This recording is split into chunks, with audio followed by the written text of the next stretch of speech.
While World War II and the Cold War battles were fought in foreign lands, the U.S. also faced many homefront conflicts that shaped the war and was in turn shaped by them.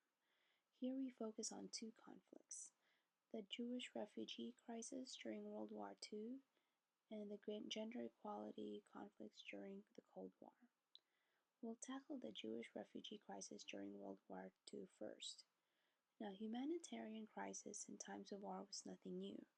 During World War I, for example, the Hoovers helped give relief to Belgian refugees in Europe. Lou Henry Hoover even organized a campaign for Americans to buy Belgian lace to support their relief efforts. Things were vastly different for the Jewish refugees just 3 decades later. Instead of help, they faced distress and indifference. Despite the horrendous persecution they faced, they couldn't seem to get any traction with the government. Not that they didn't have any supporters within the United States. The governor of New York, Herbert Lehman, wrote to President Roosevelt asking for his help in clearing bureaucratic channels in the State Department. President Roosevelt, for the most part, was non-committal. For example, while issuing an official statement on November 15, 1938, stating his shock and abhorrence for the Holocaust, he issues a memo to the Undersecretary of the State just 11 days later on November 26, 1938, asking for possible places for Jewish colonization in any part of the world, and he states that he does not want an extensive memo, simply whatever is on hand. The State Department was just as ambivalent, stating that they did not think it was appropriate for the president to favor one group over another. Now, why would a president like FDR, who changed the landscape of America with his New Deal programs, listen to the opinion of the State Department? The answer lies in the public opinion of the time. Americans were very suspicious of European Jews. This was also evident in the views of members of Congress. For example, while discussing a bill and dealing with specific Jewish refugee from Europe, Mr. and Mrs. Juski become suspicious of the refugee due to his being a foreigner. Even more suspicious are his German connections, tenuous as they may be. Americans were suspicious of the European Jews, believing them to be spies. Another facet is economic. Unlike other immigrants before who came to America seeking a better life, the Jewish refugees were seen as competition for jobs. Jewish refugees who had means of support were given priority for visas. They were not supposed to be a burden to the government. Family members had to show that they could support these individuals. The suffering of the Jewish refugees reached a crisis point, with people asking for help and there being no help in sight. People died waiting for visas that would never appear.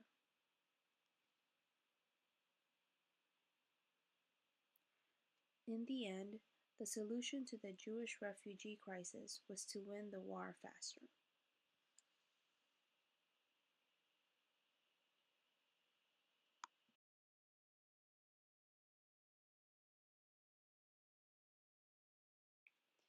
We look into another homefront conflict during the Cold War, this one dealing with gender equality. We see two competing models for women in the 1950s. One model can be exemplified by the First Lady of the time, Mamie Eisenhower. Mrs. Eisenhower was typical of the women of her generation. After high school, she attended a finishing school and married soon after at the age of 19. She became a military wife and established a home for her husband and children at different military outposts all over the world. She became First Lady in 1953 and was known to be an outgoing hostess, and the Eisenhowers entertained a great many heads of state in the White House. Despite growing up in wealth, she was also known to be a penny pincher. She viewed her role as the wife of the president and a hostess.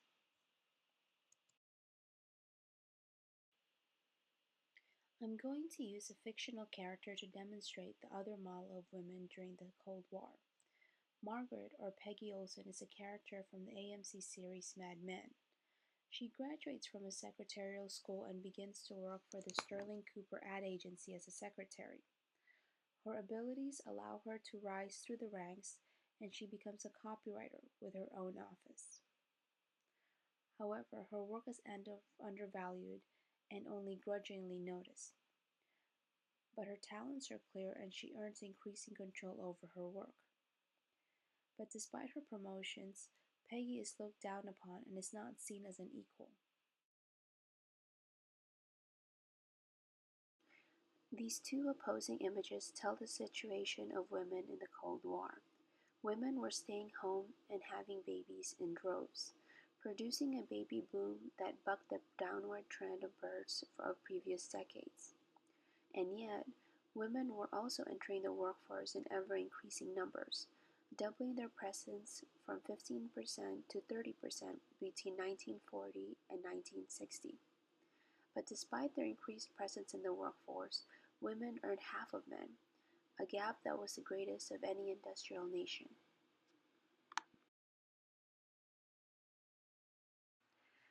These two home front conflicts differ in how they were perceived by the public, with each internal conflict reflecting the external conflict of the time. The battle lines and alliances during World War II were clear. This was reflected in the Jewish refugee crisis, which was out in the openly discussed in the public sphere, with President Roosevelt even making public statements. The gender equality conflict was murkier, much like the Cold War. It was something that existed, but people focused on the ideal image, like that of the First Lady. But the two home front conflicts show the power of conformity and how it breeds fear of the unknown. In the Jewish refugee crisis, the public, the federal government, and public leaders were afraid of foreign influence of refugees. They viewed refugees who were fleeing the Holocaust as either foreign spies or competition for jobs. In the gender equality conflict during the Cold War, women had a clear role at home and an ambiguous one in the workforce. But in all things, women were expected to conform to a subservient role. And this marks the end of this video. I'd like to acknowledge my sources and to thank you for watching.